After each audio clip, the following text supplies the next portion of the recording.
Prilly Latuconsina, mantan yang tak terlupakan tapi pernah jadi pelampiasan. Prilly Latuconsina ungkap pengalamannya menjalankan peran dua karakter yang berbeda dalam film Puspa Indah Taman Hati. Ternyata Prilly Latuconsina pernah mengalami hal yang sama dengan dua karakter yang ia perankan dalam film tersebut, di mana Prilly Latuconsina mengakui pernah jadi mantan yang tak terlupakan. Di samping itu, Prilly pernah juga jadi pelampiasan. Namun Prilly tidak mengungkap sosok pria yang membuatnya berada di dua posisi tersebut. Prilly memainkan dua karakter berbeda dalam film Puspa Indah Taman Hati.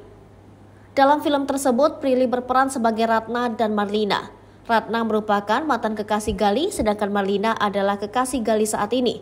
Berperan sebagai Ratna dan Marlina, Prilly mengaku pernah merasakan di posisi dua karakter tersebut. Ia pernah menjadi mantan yang sulit untuk dilupakan dan juga pernah menjadi pelampiasan seseorang setelah putus dari mantan kekasihnya. Kebetulan saya pernah di posisi Ratna dan Marlina, kata Prilly Latuconsina. Saya pernah jadi mantan yang tidak terlupakan, tapi pernah juga jadi pelampiasan lanjutnya. Kendati demikian, Prilly enggan menyebut siapa sosok pria yang tak bisa melupakannya itu. Ia juga tak menyebut siapa yang tega menjadikannya pelampiasan.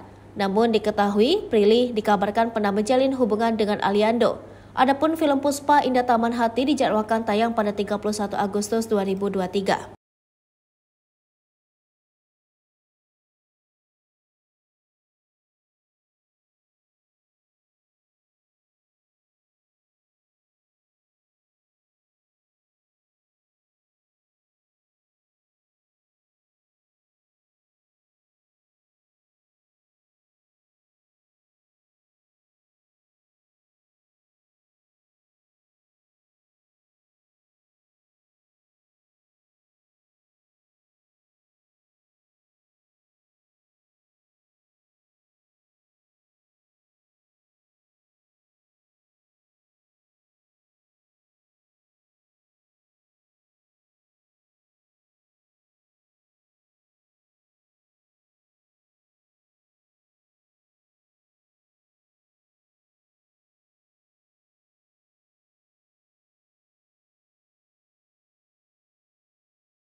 Hai pemirsa Sri Popo TV, jangan lupa komen, like, dan subscribe, serta tonton terus berita-berita terupdate lainnya ya.